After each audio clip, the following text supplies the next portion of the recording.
তাআলা যদি দয়া করে আমাদেরকে মাফ না করে, আমাদের বাঁচার কোনো উপায় নাই। আপনি কি ভেবেছেন আপনার নামাজ দিয়ে আপনি জান্নাতে যাবেন? আপনি তাহাজ্জুদ গুজার, সেজদা দিতে দিতে কপালে দাগ ফেলেছেন, এটা আপনারা জান্নাতে নেবে না?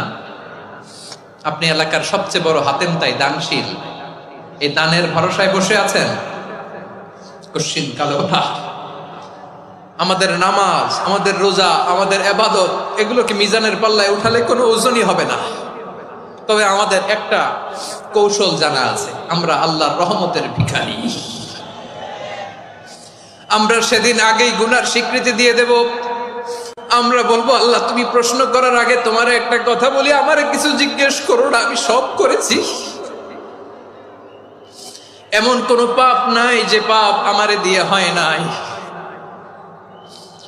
তোমার রহমত দিয়ে তুমি জান্নাতে পাঠাবা, তোমার দয়ায় জান্নাতে যেতে চাই, আমল দিয়ে না। পারবেন বলতে? কিয়ামতের দিন আমরা বলবো, আল্লাহ আমার আমল দিয়ে জান্নাত চাই না, আমি তোমার দয়া দিয়ে জান্নাত চাই। তোমার দয়া ছাড়া আমার কোনো উপায় নাই।